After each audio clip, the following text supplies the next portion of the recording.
Bienvenidos una vez más a nuestro estudio de la palabra de Dios. Me van a ver un poco con mi voz, pero no se preocupen. Vamos a tratar de poder exponer bien el estudio de esta hora. Pero les doy la bienvenida a todos y cada uno de ustedes, los que están aquí y los que nos están viendo por el internet y que se están subiendo estos estudios. Aprovecho de antemano para decirles que deseo con todo mi corazón que estos estudios les estén siendo de grande bendición a cada uno de ustedes. No esperé yo tardarme mucho con el libro de Apocalipsis, pero miraba yo que tenía que dejar asentado muchas bases en cuanto al libro de Apocalipsis, no tanto para los que nunca han leído el libro de Apocalipsis, pero también para los que verdaderamente traen ese interés, ese deseo del libro de Apocalipsis, de tener un concepto más correcto de lo que se está mencionando en cuanto a profecía y los acontecimientos de los últimos tiempos. Y créanmelo, en este tiempo la iglesia debería tomar su tiempo para hablar de este libro del Apocalipsis, porque estamos en los días finales, estamos en los últimos. Pero miren, para que ustedes, maestros de escuela dominical o predicadores o todo eso, miren la bendición. El libro de Apocalipsis es el único libro que tiene bendición al principio y al terminar. Y bendición no solamente por leerlo, sino por enseñarlo. Yo les he dicho de este verso, capítulo 1 de Apocalipsis y el verso número 3. Ahí está la primer bienaventuranza del libro. Son 7 bienaventuranzas y en el capítulo 22 ahí también termina con la última bienaventuranza, parecida a esta. Pero miren esta, nomás voy a leer esta, porque ya lo otro y dimos un estudio del capítulo 22 de Apocalipsis. Dice en el verso 3, bienaventurado, miren, singular. Está hablando de una persona. Bienaventurado el que lee y los que oyen las palabras de esta profecía. A mí esto me hace entender que el que enseña el libro de Apocalipsis, ahí hay bendición para él. Y hay una dicha, una felicidad grande, porque es lo que quiere decir bienaventurado, feliz, dichoso. Pero la audiencia que tiene también es bendecida al estar escuchando la enseñanza del libro de Apocalipsis. Y luego, ya para redondear todo esto, más todavía dice, y los que guardan las cosas en ella escritas, porque el tiempo está cerca. Y uno se pudiera preguntar, guardar todas las cosas que están escritas en el libro de Apocalipsis, pues creo yo que más bien lo que debemos de llevar presente del libro de Apocalipsis es el triunfo de nuestro Señor y soberano Jesucristo, nuestro Salvador. El triunfo sobre sus enemigos y cómo Él va a llevar a su término el plan que Dios hizo para con la humanidad de allá, desde los siglos en siglos, en Efesios capítulo 3. El plan eterno que Dios hizo en Cristo Jesús para la humanidad ya está llegando a su fin. Ya estamos en los últimos. Ya prácticamente aprovecho para decirles quizás este estudio y otro más y terminamos el libro de Apocalipsis. Y empezamos con una serie nueva. Pero bienaventurados los que guarden eso nada más, que se va a llegar el día en que el Señor Jesucristo va a tener a todos sus enemigos debajo de sus pies. Y se va a establecer el reino milenial.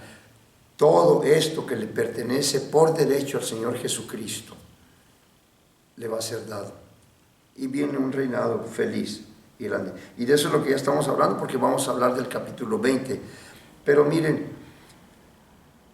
quiero que vayamos al capítulo 19 de Apocalipsis. En los últimos 3 versos del capítulo 19, que vienen siendo del 19 al 21. capítulo 19 de Apocalipsis, el verso 19 al 21 son los últimos 3 versos, para podernos enlazar en el capítulo 20. Porque es muy importante esto, saber cómo lleva un orden cronológico ya en estas últimas. ¿Y cuál es lo que, cómo sabemos que hay un orden cronológico? Cuando tú miras la palabra y en el 20 lo vas a ver muchas veces. Aunque en ocasiones aquí en la Reina Valera es eliminado y luego parece ser que hay otra, está saliendo nuevas versiones y tienen que tener mucho cuidado. Están eliminando las conjunciones de la Y. Tengan mucho cuidado con esa. La misma organización bíblica que produce la Reina Valera, la King James, esa misma organización ya sacó una nueva edición y lo van a ver porque ahí dice 2020 o 2022, versión 2020. Tengan cuidado con esa versión, te lo digo con todo el temor de Dios en mi corazón. Entonces miren el capítulo 19, miren lo que dice. Ya lo vimos en el estudio pasado, pero quiero conectarme con el 20. Y vi a la bestia, a los reyes de la tierra y a sus ejércitos reunidos para guerrear contra el que montaba el caballo y contra el ejército. Esa I es muy importante, la van a ver en todas partes. Y vi a la bestia. La bestia es el anticristo, hermanos. Es el líder del último y más grande imperio en la historia humana. Y cuando dice enseguida que los reyes de la tierra, esos son los 10 reyes que gobiernan los 10 sectores en los que está dividido el gobierno mundial del anticristo. Y luego dice, y todo el ejército de ellos, ¿de quién? De esos 10 reyes que se han reunido. ¿Te imaginas semejante cosa? Se han reunido para guerrear contra el que montaba el caballo y contra su ejército. Bueno, así es la cosa. Bueno, pero esto es lo que tratamos al final del estudio pasado. Antes de que haya alguna batalla, no va a haber batalla, no va a haber guerra. Todo va a terminar en un instante. En un instante, ahí mismo, en el mismo verso 20, miren lo que dice. ¿Cómo va a empezar esa guerra del Armagedón? Y la bestia fue apresada y con ella el falso profeta que había hecho delante de ella las señales en las cuales había engañado a los que recibieron la marca de la bestia y habían adorado a su imagen. Los primeros que son apresados en una manera sobrenatural. No nos podemos imaginar cómo se lleva a cabo esto, pero Dios nos ha dado la imaginación. Muchas veces la Biblia no es muy específica, pero tenemos que usar la imaginación, nomás retratar con nuestra mente cómo es que se llevó a cabo. Aquí primeramente empieza con esos 2 líderes, esos 2 dirigentes políticos y religiosos, que reciben poder del mismo Satanás y de todos sus demonios. Acuérdense, ¿se acuerdan esos 3 ranas que salieron de las bocas de ellos como demonios? Y que fueron a juntar a todas las naciones del mundo para venir a guerrear. O sea, todo aquí tiene que ver con Satanás y todos los demonios. Todo esto es pura posesión de todos ellos. Aquí hay mucha influencia satánica ya y más los 3 años y medio. En los últimos está una posesión demoníaca, maligna, tremenda. Ni nos podemos imaginar cómo va a ser esa situación. Esos 7 años terribles y horrendos de la tribulación. Entonces, por eso el Señor empieza con estas dos personas, esos líderes religiosos que reciben del poder del mismo Satanás y su demonio. Pero miren, aquí mismo, ahí estas gentes con su actitud, su conducta, ellos ya cosecharon su propio destino, y horrible destino. Mira lo que dice: y estos 2 fueron lanzados vivos dentro de un lago de fuego que arde con azufre. esta es la primera mención en las Escrituras del lago de fuego. Ese todavía no existe. Estos dos son los primeros, como decimos, lo van a estrenar.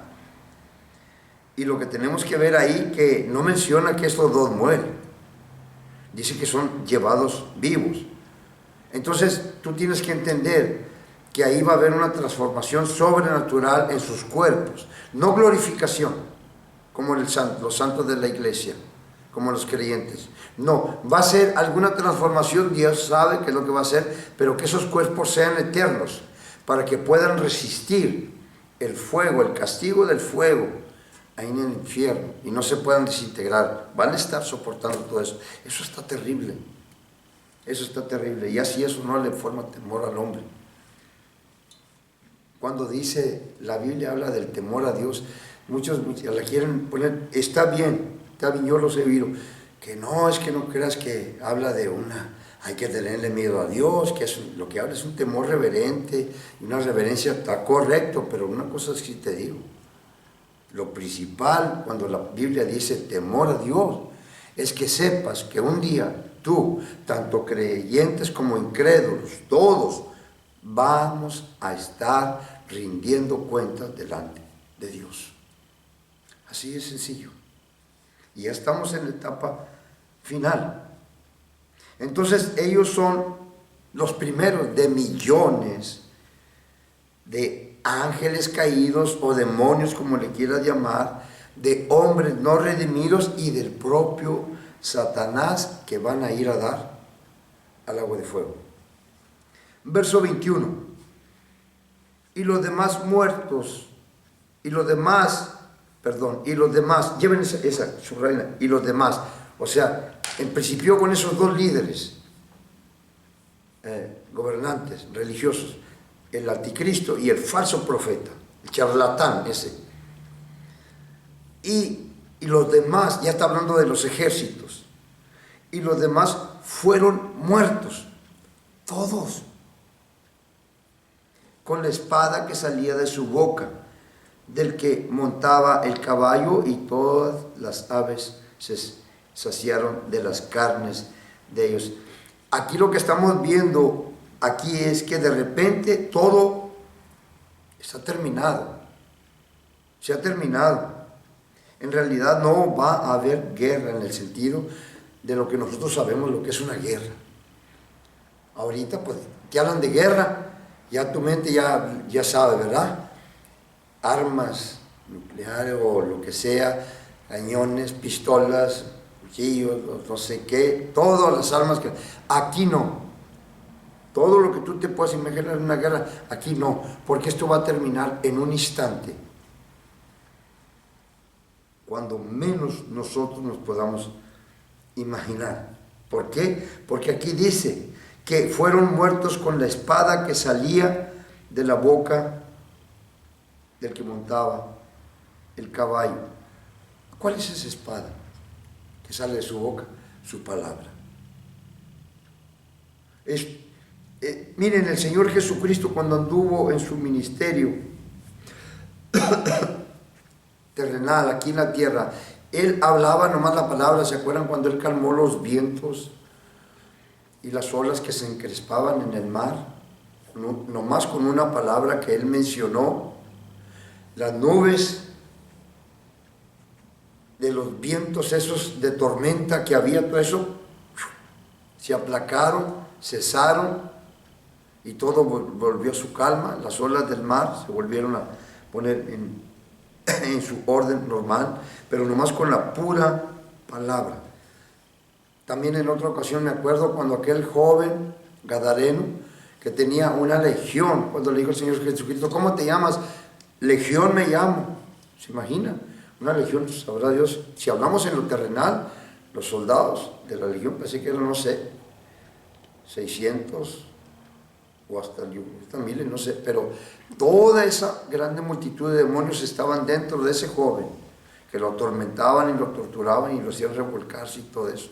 Él nomás con una palabra que él dijo, y salieron todos los demonios. Ahora, aquí él habla una palabra y la guerra termina en un instante. ¿Y qué es lo que pasa? Es que estas gentes, los ejércitos que fueron engañados para venir a pelear contra el Señor Jesucristo, al ver a sus gobernantes o comandantes, lo que tú le quieras llamar, de las fuerzas armadas del anticristo, que ya fueron derrotadas o murieron, van a comenzarse a temblar llenas de pánico. Ya no van a saber qué hacer. Y en ese momento el Señor da la palabra y caen al suelo, muertos instantáneamente. Así va a terminar todo. Ahí termina lo que se dice, lo que es la tribulación. Ahí termina todo. Ahora, este es el punto donde quiero llegar. El resto de la gente, porque la tribulación es en todo el mundo, el resto de la gente no redimidos en todo el mundo, ¿cómo van a ser juzgados? Bueno, van a ser juzgados en el juicio de las ovejas y los cabritos, que el Señor Jesucristo mismo menciona ahí en Mateo capítulo 25, vayan para allá, vamos a ver de pasada, eso es muy importante, porque ese juicio tiene que ver enseguida después de la tribulación. Aquí los que fueron muertos son los ejércitos, pero no toda la gente, todas las naciones, todos los gobernantes que todavía se quedan allá, no vinieron todos ahí a Jerusalén.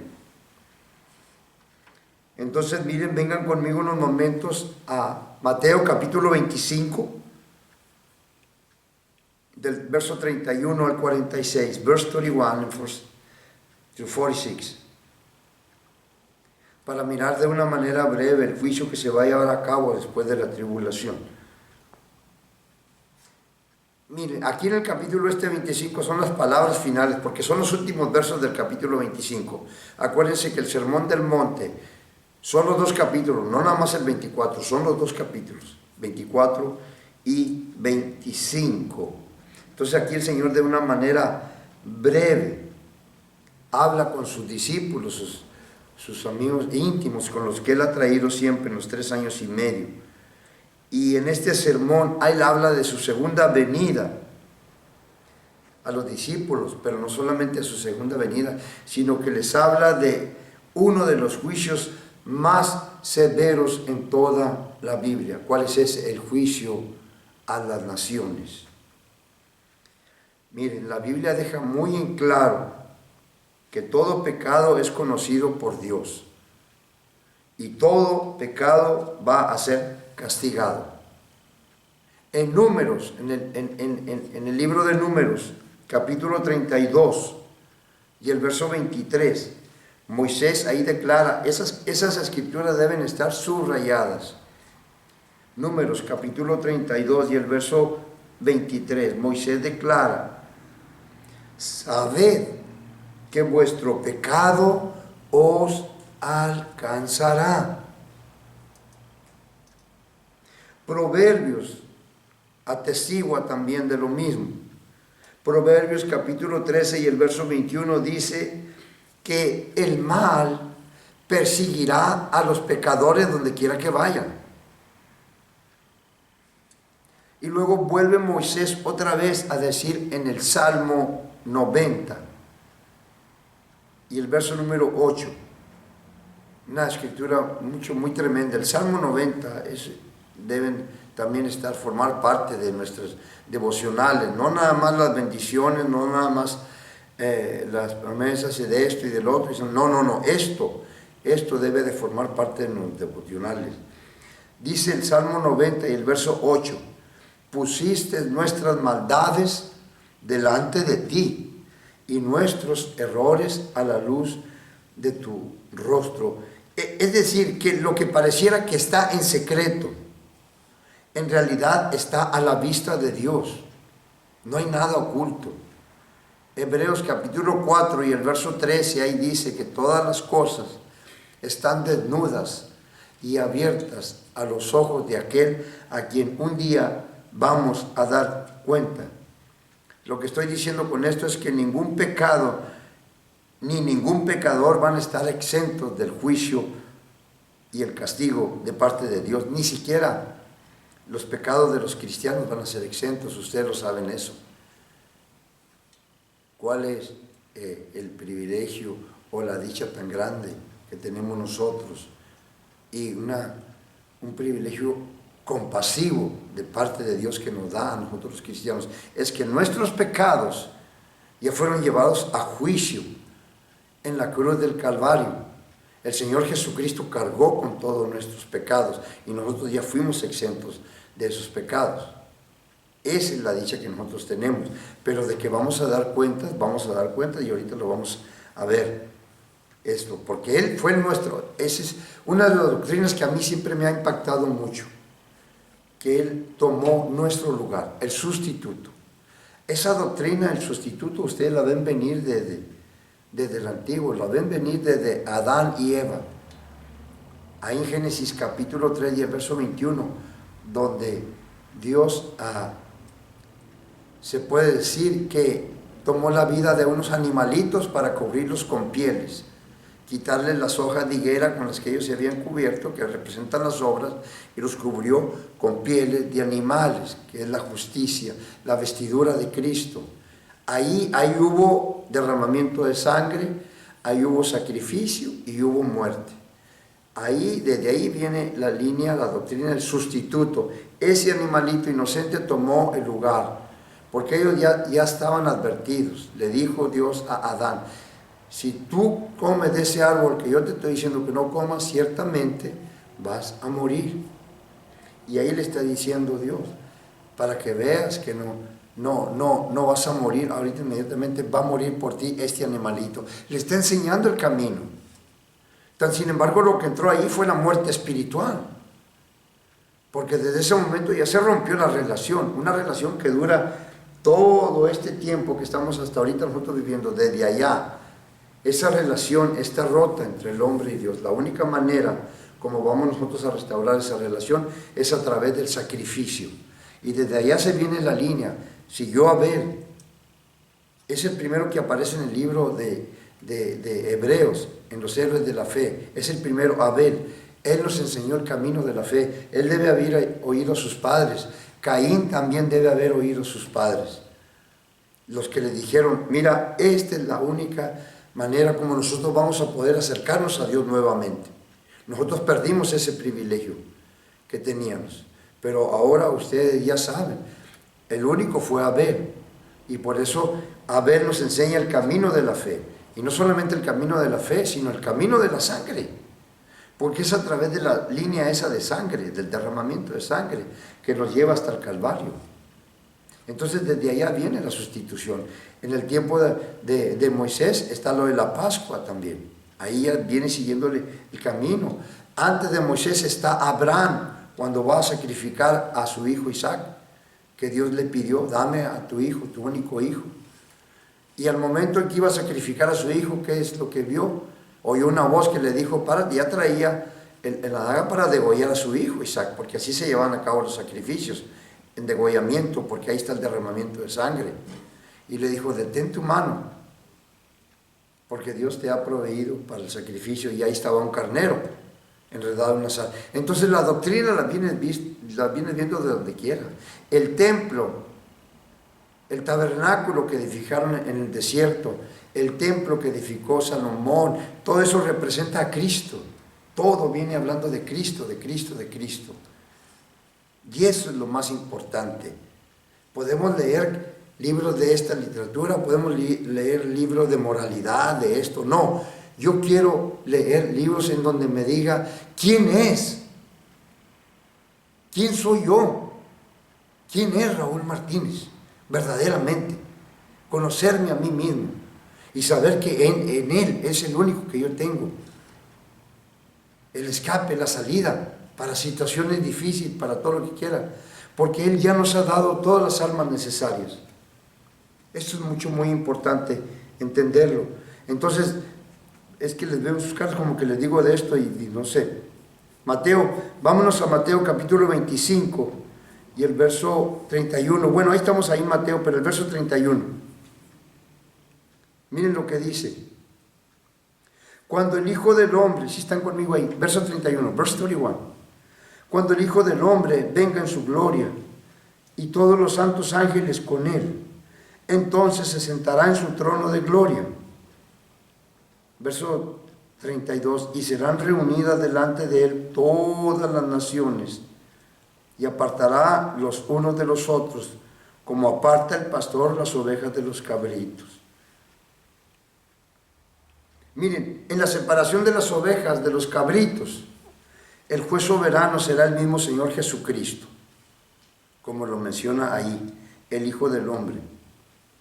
Jesús mismo, esto es importante, esa escritura que le voy a dar, Jesús mismo él ya había declarado en el Evangelio según San Juan, capítulo 5, el verso 22 y 23.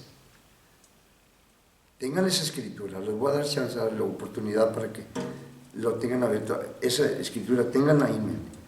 Juan, capítulo 5, verso 22 y verso 23. Miren lo que dice la escritura. El Padre a nadie juzga.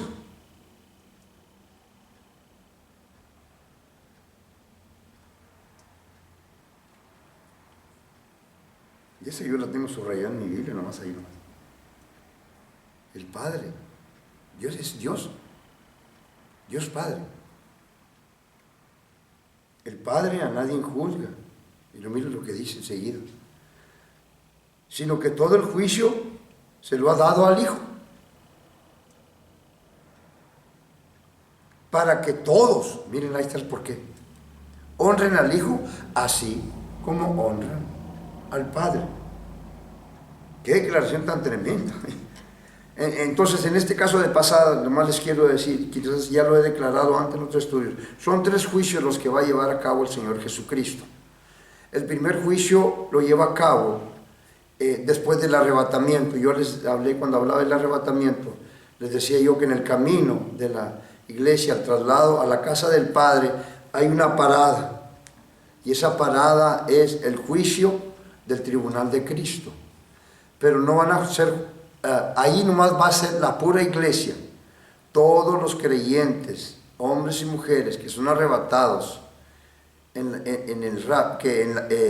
la iglesia de la tierra, que son tomados de la tierra y llevarlos a casa del Padre. Hay una parada que se llama el tribunal de Cristo, antes de llegar a la casa del Padre.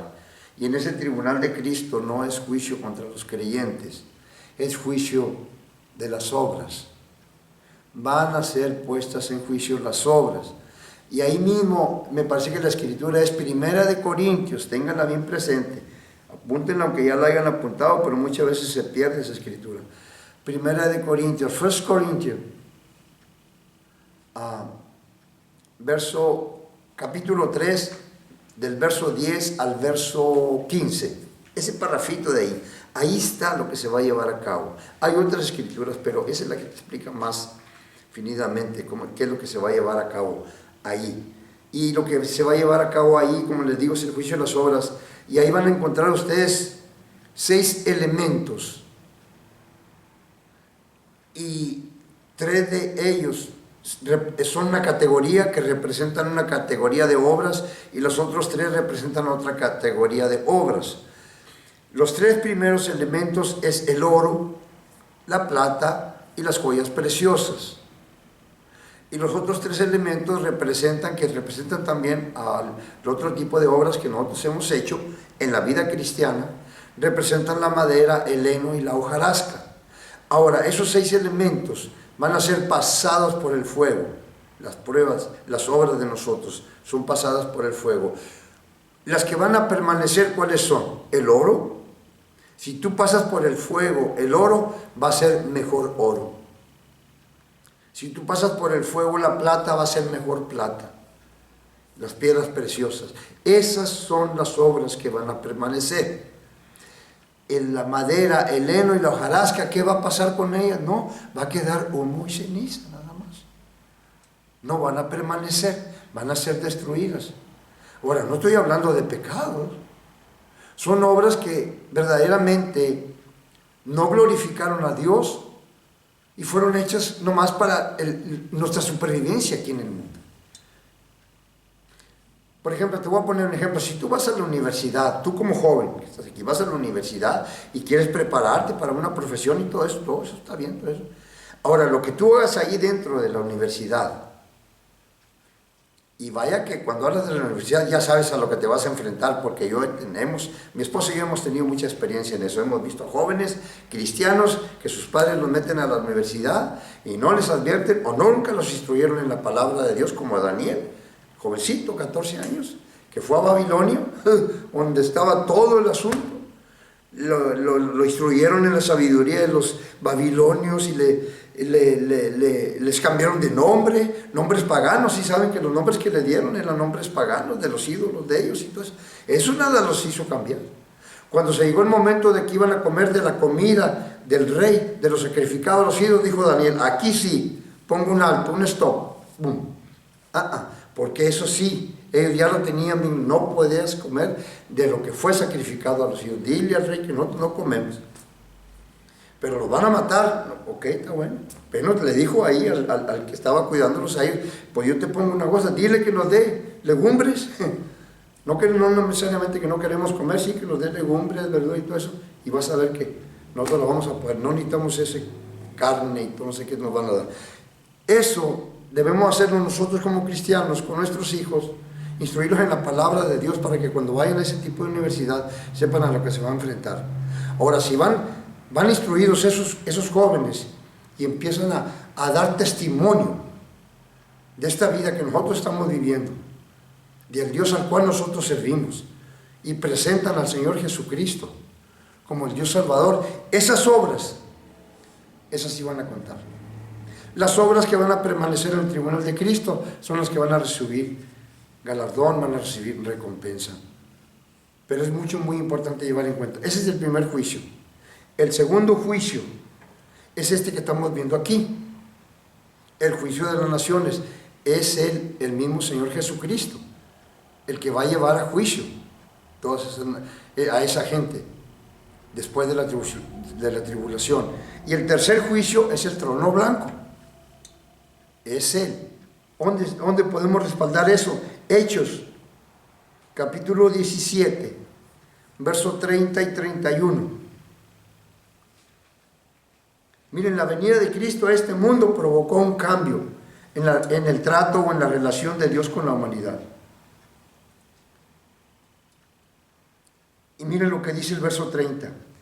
Capítulo 17, verso 30. Dice que Dios, habiendo pasado por alto los tiempos de esta ignorancia. ¿Cuál es ignorancia? De Dios. Que para ellos no existía Dios, pues adoraban a puros ídolos. Habiendo pasado por alto los tiempos de esta ignorancia, ahora manda a todos los hombres en todo lugar que se arrepientan. Verso 31. Por cuanto ha establecido un día en el cual juzgará al mundo con justicia. ¿Por quién? ¿Por medio de quién? De aquel varón, de aquel hombre a quien designó Él para este juicio, y dando testimonio. Él dio prueba, Dios le dio prueba de que Él lo había resucitado de los muertos. Y la resurrección del Señor Jesucristo de los muertos comprueba o nos muestra que Dios aprobó su sacrificio. Y por eso nosotros estamos disfrutando de esta vida y del perdón de pecados. No había otra manera en que nosotros nos pudiéramos librar del juicio y la condenación, más que a través del sacrificio del Señor Jesucristo. El Señor Jesús, en los tiempos antiguos, Dios pasó por alto los tiempos de esta ignorancia contra las naciones que no lo conocieron o no lo conocían.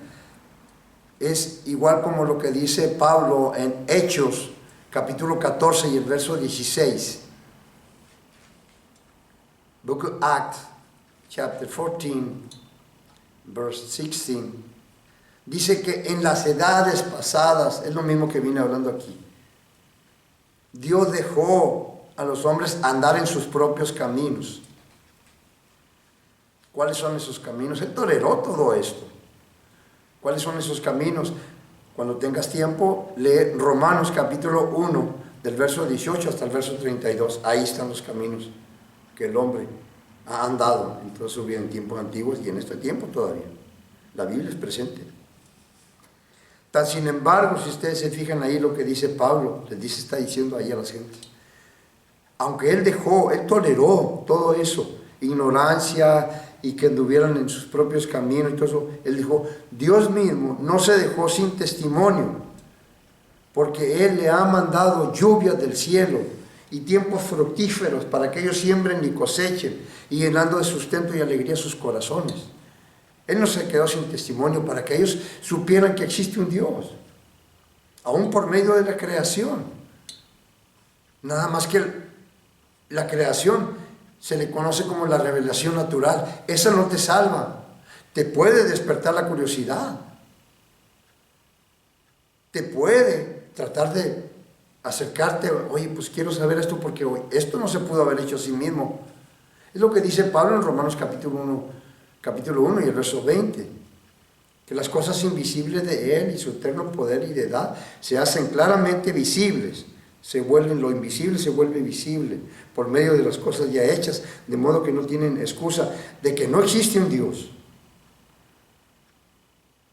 Nomás al mirar la creación, la naturaleza de la creación en todas sus manifestaciones. Yo hablaba en la escuela dominical del ciclo hidrológico, que es el movimiento del agua, del vapor, los océanos, los ríos, los lagos, el vapor que se levanta de ellos. Y eso por la energía solar, esa es la que hace que levante el agua y se vuelva vapor. Y sube hasta la atmósfera. Allá cuando llega a la atmósfera entra una segunda etapa, que es la condensación, se convierte en agua. Y luego entra otra etapa, que es la precipitación. Esa agua va a regresar para atrás, para acá, para abajo. Cuando la Biblia dice que Dios detiene la lluvia y Dios manda lluvia y no manda lluvia, no viene la lluvia del tercer cielo. Aquí está, aquí arriba. Es una vuelta, es un ciclo, es un círculo. Entonces ahí entra la ley de la gravedad, son las leyes físicas que Dios ha puesto, leyes morales y leyes físicas que Dios ha puesto cuando Él hizo el mundo. Cuando el hombre quiebra esas leyes, se tiene que atener a las consecuencias. Pero esa misma ley nos ayuda a nosotros para mirar toda esa majestad, esa grandeza, el diseño, que hay alguien, un diseñador que hizo todo esto. Esa lluvia, y lo que está ahí en la nube no nomás es agua, ahí hay nieve, hay granizo, hay todo eso. Eso vuelve otra vez de donde vino. Y acá entra la cuarta etapa, que es la infiltración. ¿Esa agua dónde se infiltra? Pues primeramente en los árboles, luego en la tierra, y luego otra vez a los océanos, a los ríos y a los lagos, y otra vez para arriba, y ahí está el ciclo. Eso lo enseñan a uno en la escuela, pero uno no lo entendía. Ahora que a uno tiene todo esto, ahora va viendo uno, qué cosa tan tremenda. Como ejemplo el número 7, muchas veces no lo toman en cuenta. El número 7 lo miras donde quiera. El número perfecto de Dios es el 7. Y donde los miras es en los animalitos. En los animales, vaya. No en todos, pero en la mayoría hay ciertos animales, y uno se acuerda. Por ejemplo, los insectos y todo eso, parece ser que a los 7 días, los pajaritos o los gorriones, a los 14 días tienen sus crías. A las gallinas, pues ya saben a ver, ¿en cuántos días echan los huevos? Ya lo deben de saber, 21 días. Y ahí se van las garzas y todos esos animales, avestruces y todo eso, a los 28 días, y ahí se va, y ahí se va. Qué casualidad, de 7 en 7, ¿no? Cuando yo andaba viajando allá por allá, en los recorridos que yo hacía por toda la República Mexicana, anduve en muchas partes. Una vez llegamos, el amigo mío me dijo, vamos a ver un compadre que estaba ahí en la ciudad de Nayarit, y fuimos. Y él era pescador, y nos enseñó unas quijadas de tiburón, que él, no sé si haya sido cierto, pero dijo que lo había matado, no creo. Bueno, sí lo creo, que el amor todo lo cree. Bueno, en ese tiempo yo tenía derecho, no lo podía creer porque no conocía a Cristo, pero pues ahora sí me lo dice, pues yo te creo, ¿ok? El amor todo lo cree, pero nos enseñó esas quijadas del tiburón. que él había matado y nos estaba, ¿me entiendes? Diciendo. Entonces, lo que me llamó, en ese tiempo todavía no, pero lo que sí me llamó la atención es que miré, en la primera hilera de los dientes del tiburón están los dientes parados, y luego venía tanto en las quijadas de abajo y en las quijadas de arriba. Son 7 líneas de dientes abajo y 7 líneas de dientes, de colmillos, vaya, no dientes, de colmillos. Pero nomás los 3 primeros, cuando anda él ahí en el agua, nomás los trae abiertos los 3 primeros. Cuando él va a morder alguna presa, las 14 líneas de colmillos se levantan. Por eso es que el tiburón te arranca piernas, te arranca todo, pedazos de tu cuerpo, de los animales y todo eso. Entonces él nos explicaba, porque mi amigo le dijo, oye, ¿por qué nomás la primera línea de colmillos se está levantada? Dijo, es que los otros que están acostados ahí, dijo, no tiene uso para él, pero cuando los va a usar para una presa que va a agarrar, se levantan las 14, los 7 de abajo y los 7 de arriba. Y digo yo, ahora, me acordé de eso una vez. ¿Y por qué 7? 7 y 7, ¿por qué no son 6 y 6? ¿O 5 y 5? ¿Por qué no 3 y 3? Esos pequeños detalles son las que el hombre debe de alcanzar a ver y se quite de ese asunto de la evolución, que esto fue por casualidad, que todo esto se mueve por casualidad. ¡Qué ignorancia tan tremenda! Gentes profesionales, inteligentes que van a las universidades a creer, porque eso es lo que enseñan ahí. Ahí no le van a enseñar que Dios creó esto así. No le van a enseñar. Bueno, ya me fui por otro lado, pero ok. Es importante eso de lo de los juicios que el Señor Jesucristo va a llevar a cabo. Entonces, aquí el título más común que el Señor Jesucristo usó es esta de Hijo del Hombre. Este es importante también, por 3 razones. Cuando Él usó ese título del Hijo del Hombre es para mostrar su encarnación, que Él traía un cuerpo semejante al nuestro, de carne y de huesos, igual que nosotros. La segunda es para identificarse con la humanidad. Cuando Juan el Bautista lo iba a bautizar, dijo, ¿cómo te voy a bautizar? Yo dije, tú debes de bautizarme. No, bautízame para cumplir toda justicia, para que así también todo hombre, si saben que yo no tengo pecado, los demás, con mayor razón, bautizarse.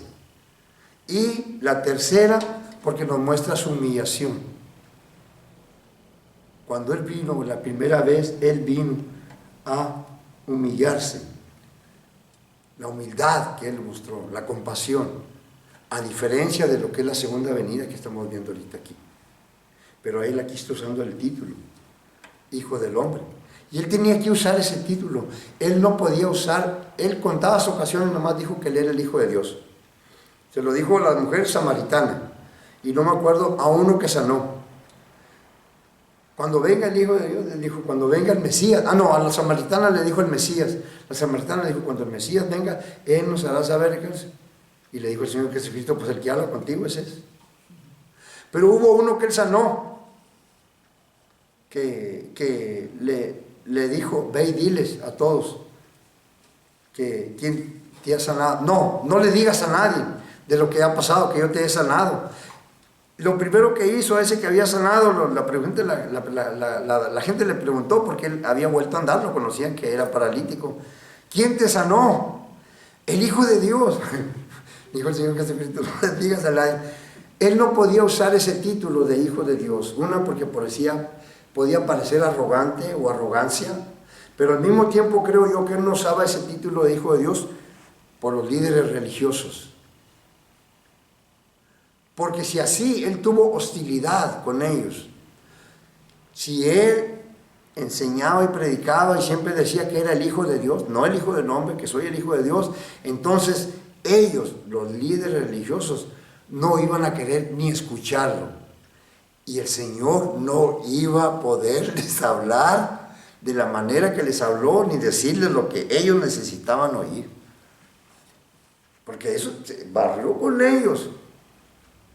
En una de esas yo me quedo sorprendido porque los discípulos le preguntaron cuando le dijo que para donde yo voy ustedes no van a poder seguirme, le dijeron los discípulos. Dijo, ¿cómo? ¿Qué es eso? ¿Para dónde vas? ¿Qué dices que no te podemos seguir? No, ahora no me pueden seguir, pero me van a seguir después. A los fariseos también les dijo lo mismo, pero a ese nomás les dijo la mitad. A donde yo voy, ustedes no me van a poder seguir. Y ahí los dejó, ya no les dijo más. Me gusta a mí la lectura de los evangelios, se los recomiendo, lean la vida y el ministerio del Señor Jesucristo en los evangelios. Entonces, en su primer acto como Señor soberano, en el juicio contra las naciones, será decidir, y aquí vamos a entrar ya a esta parte de aquí, en su reino milenial, quién va a entrar a ese reino milenial y terrenal y quién no va a entrar.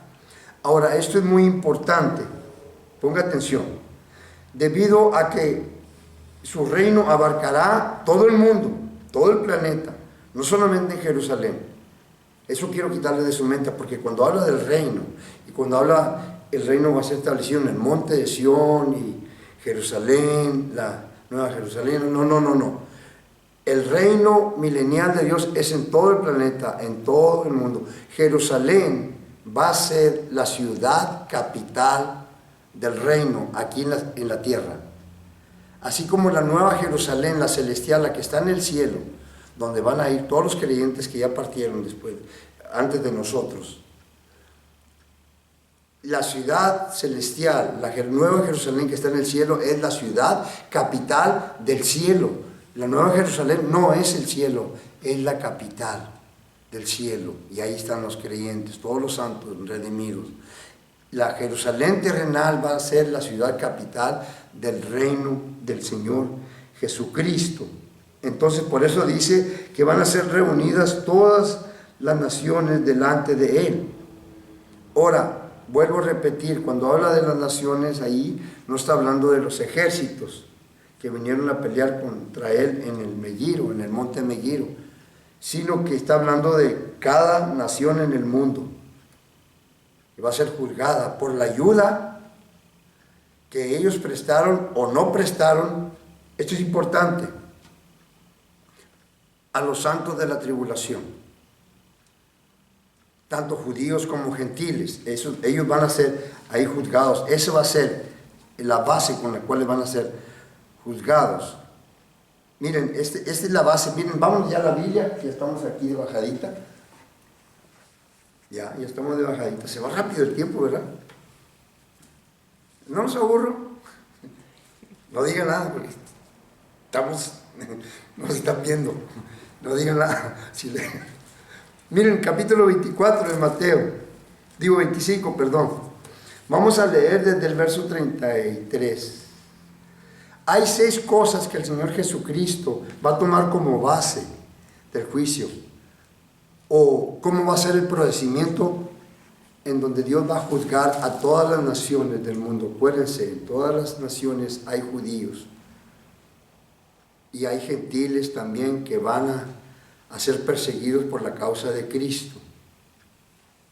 Y la gente que está ahí, que no han aceptado en ese momento al Señor Jesucristo, al ver esto, lo que están sufriendo ellos van a prestar ayuda o no van a prestar ayuda, los van a delatar. Mateo capítulo 24, en una de las partes, el Señor dice que serán entregados unos a otros y el amor de muchos se enfriará.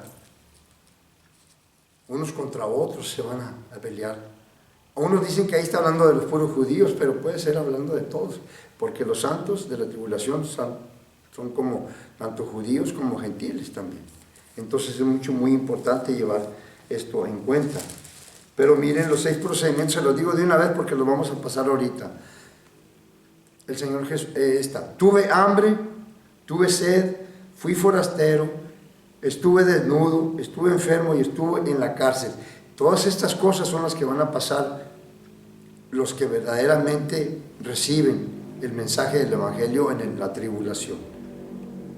No van a poder conseguir comida, no van a poder conseguir ni agua.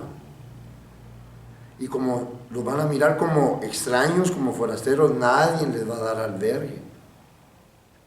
Van a estar enfermos, no va a haber nadie que les ayude. Van a estar en la cárcel, nadie los va a ir a ver, nadie los va a ver. Van a estar hasta desnudos, quizás hasta sin ropa y sin nadie les va a prestar ropa, o unos sí les van a prestar ropa. Eso va a ser la base del juicio de aquí, del Señor Jesucristo. Miren el verso 33, nos vamos a ir rapidito.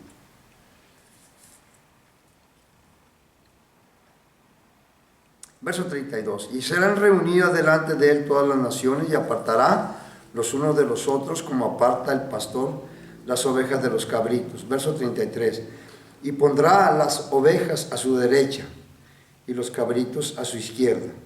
Entonces el rey dirá a los de su derecha: venid, benditos de mi Padre, heredad el reino preparado para vosotros desde la fundación del mundo. Porque tuve hambre y me diste de comer, tuve sed y me diste de beber, fui forastero y no me recogiste, estuve desnudo y no me cubriste, enfermo estuve desnudo y me cubriste, enfermo y me visitaste en la cárcel y viniste a mí también. Entonces los justos le responderán diciendo: Señor, ¿cuándo te vimos hambriento y te sustentamos, o sediento y te dimos de beber? Y el Señor: ¿y cuándo te vimos forastero y te recogimos, o desnudo y te cubrimos? Verso 39, ¿o cuándo te vimos enfermo o en la cárcel y vinimos a ti? Y respondió el Señor, verso 40, respondió el Señor, le dirá: de cierto digo que en cuanto lo hiciste a uno de estos mis hermanos más pequeños, a mí me lo hiciste. Ahora, estas personas, en ese momento en que hicieron ese acto de ayudar a esos que estaban siendo perseguidos, ellos ahí obtuvieron la salvación del Señor.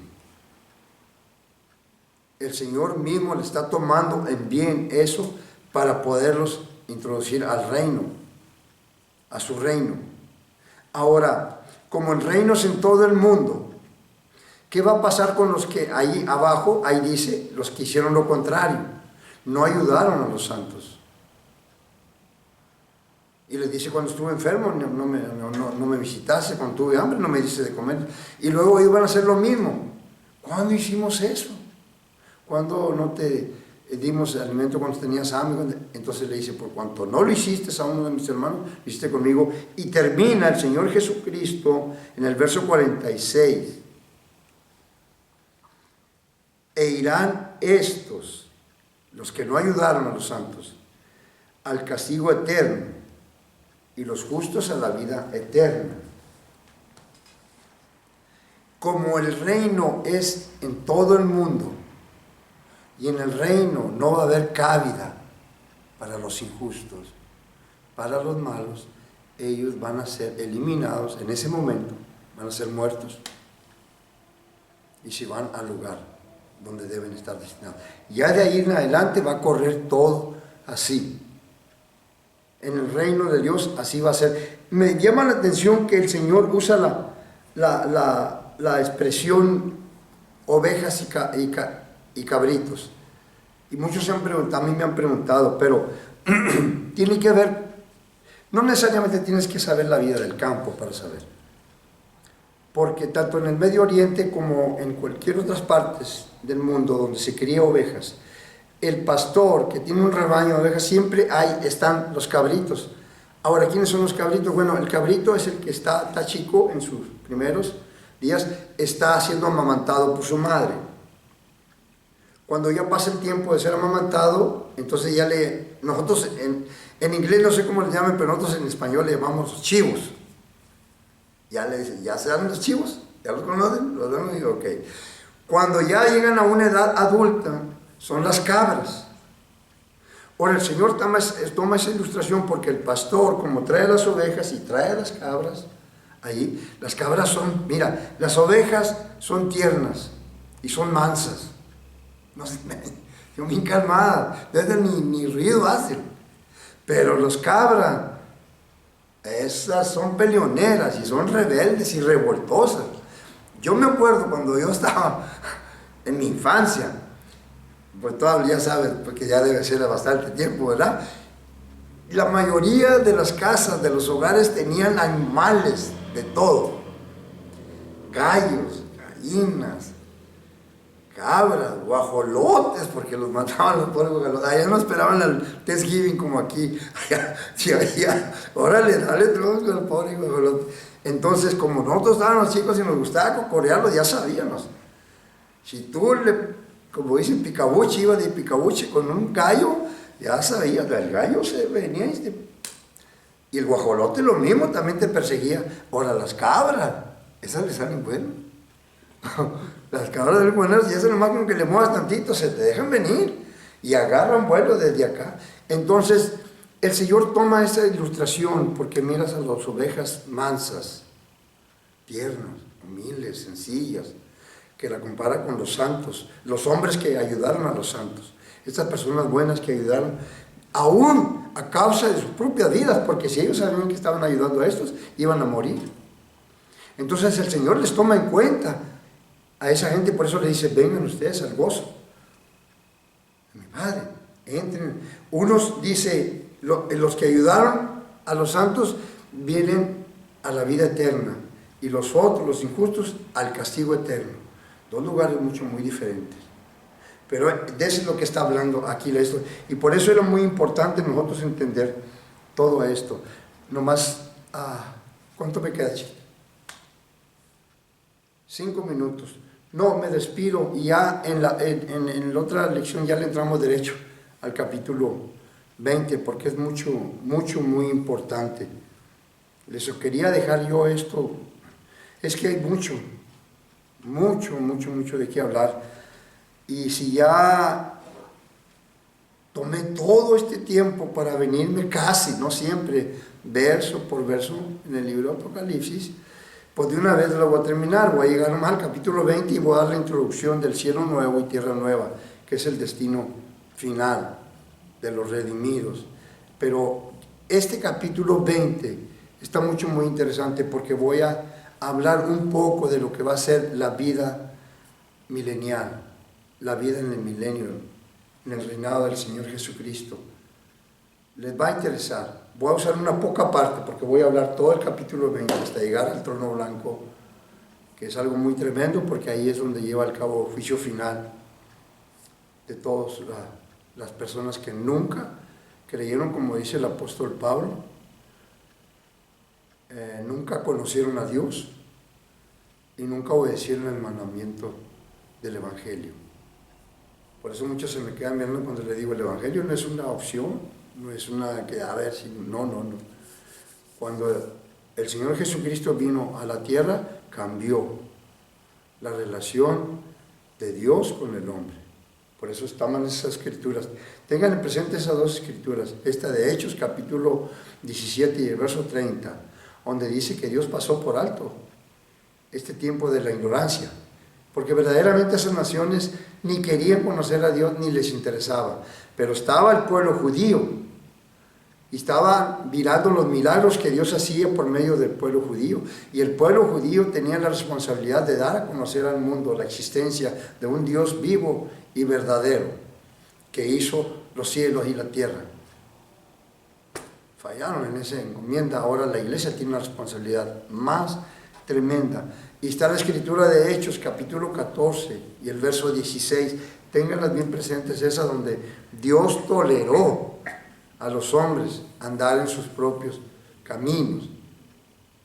Y Él no se dejó sin testimonio porque Él hace salir el sol sobre buenos y malos y hace llover sobre justos e injustos. Pero eso lo debemos de conocer nosotros como la gracia común. La gracia común es lo que Dios está desplegando en todo ser humano, pero es temporal. Mucha diferencia entre los que pertenecemos a Dios como familia. Dios no está comprometido con esta gente que no han hecho nada por aceptarlo, por reconocerlo a Él como Dios y reconocer el sacrificio del Señor Jesucristo. Él no está obligado. Una persona que no ha recibido al Señor Jesucristo, no le ha dado cabida en su corazón, lo digo con dolor de mi corazón porque tengo familia también. Ellos están ignorantes de las promesas de Dios, de lo que Dios se ha comprometido en el pacto nuevo ese que hicimos con Él, a protegernos y a darnos las cosas que nosotros necesitamos, aunque Él mismo dice que nos pone como cierto, no quiero decir condición, pero simplemente nomás dice, Todas estas cosas que el mundo busca, el comer, el vestir, el lugar donde vivir y todas estas cosas que pues la gente canaliza todos sus esfuerzos, toda su vida, todo su entusiasmo para conseguir todo eso, porque lo de ellos es este mundo, esa vida terrenal, es todo. Pero vuestro Padre, y ahí ahí nos está hablando de la paternidad de Dios. ¿Verdaderamente tienes a Dios como tu Padre? ¿O no lo tienes?